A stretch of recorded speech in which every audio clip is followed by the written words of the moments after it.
Inilah makam. Di sini ada museum rumah kelahiran Buya Hamka. Bukan sekedar nama, tapi memang di sinilah dulu Buya Hamka dilahirkan.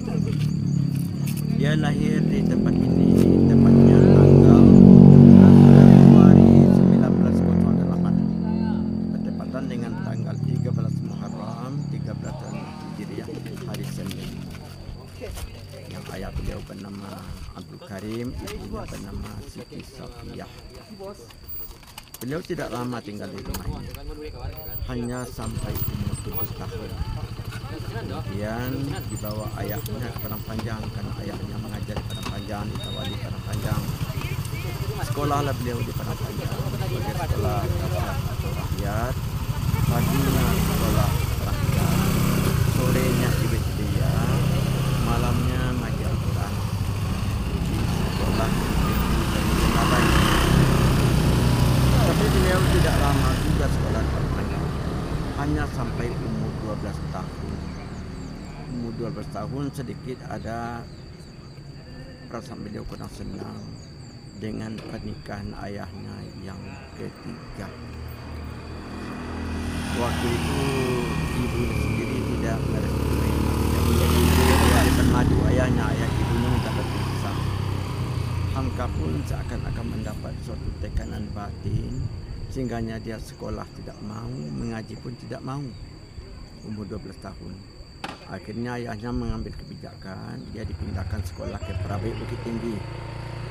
Tapi 2 tahun baru di Perabot Bukit Tinggi, beliau banyak membaca buku-buku pergerakan ulama-ulama di Pulau Jawa, di antaranya sejarah organisasi Kiai Jamak Dahlan, dan kemudian Hocokop Inoto, dan Pak Suyo Pronoto, Pak Air Fahrudin.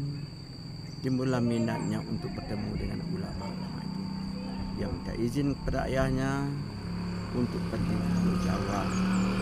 Ayahnya mengatakan, kenapa kamu pergi ke Pulau Jawa? Kemanapun kamu pergi, ayah bisa juga memberikan ilmu sebanyak itu. Ya, saya ada punya rahasia sendiri ya. Ya, kalau begitu katanya, karena apa ciakmu, adik ayahnya ada Ja'far Abdul Karim di Jogja. Temuilah adikmu di Jogja. Dengan peradaan itu mungkin kamu bisa bertemu dengan tokoh-tokoh tadi. Dia pun mulai meninggalkan Padang Panjang terus ke Jogja. Sampai Jogja kemudian dia menginginkan bertemu dengan Kiai Jamak Dahlan dan Air Fahrudin. Dia lanjutkan perjalanan ke Jawa Timur.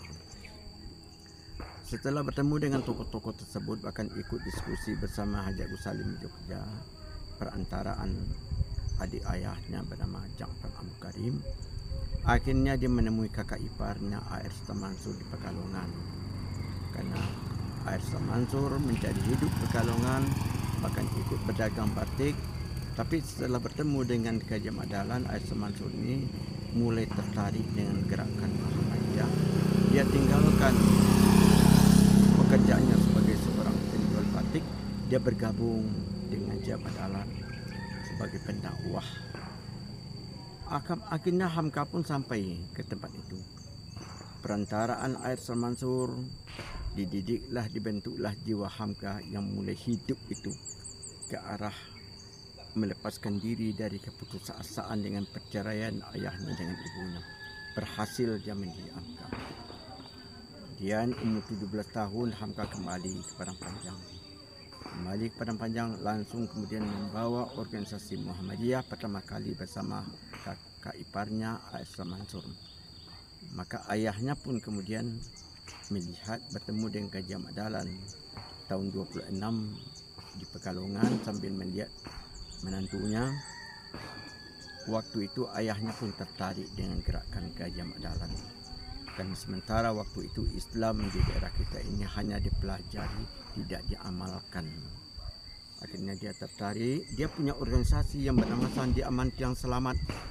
Sekembalinya A.R. Sultan Mansur bersama Hamka ke Sungai Batang, organisasi yang dia pimpin Sandi Aman Tiang Selamat itu dirubah namanya menjadi Grup Muhammadiyah pertama di Sumatera ini.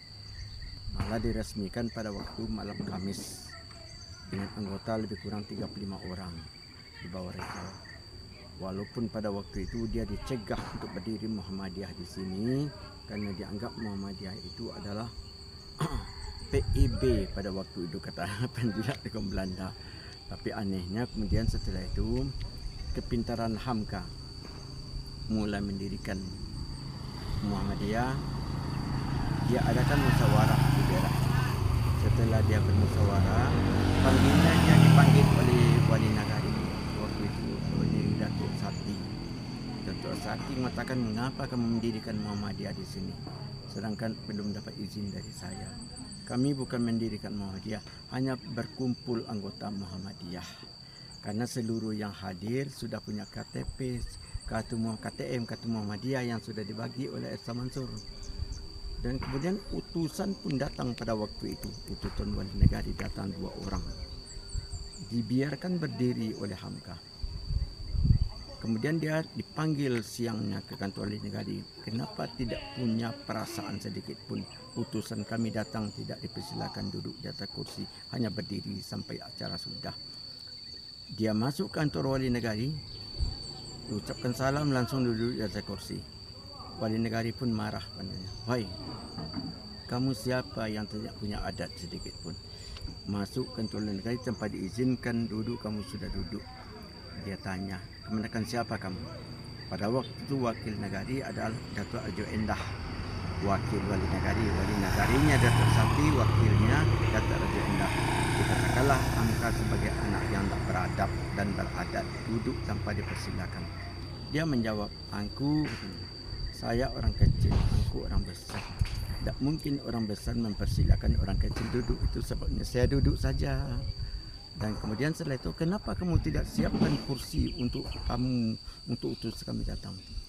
Tamu engkau datang tidak memberitahu dari siang, hanya malam saja, sedangkan kursi kami pinjam sebanyak anggota yang ada. Itu sebabnya kami tidak siapkan. Dan setelah itu, alhamdulillah, hidupnya itulah sekarang rumahnya dibangun, rumah kelahirannya sudah rusak oleh Jepang tahun 43. Kehadiran saudara kita dari Malaysia waktu itu dengan pimpin oleh Bapak Dr. Azam melihat, menanyakan di mana tapak rumah kelahiran Buya Hamka. Di bawah rumah yang tidak terpelihara lagi, dikelilingi semak belukar dan beberapa pohon kayu. Timbul minatnya bagaimana rumah ini kita bangun kembali dan jadi museum. Dibawalah kata ini kepada Bupati waktu itu Pak Aristo, sampai diberitakan pada Gubernur. Bapak Gubernur pun sudah punya maksud untuk membangun museum. Dengan dapatnya kerjasama dengan Malaysia, barulah dibangun museum ini.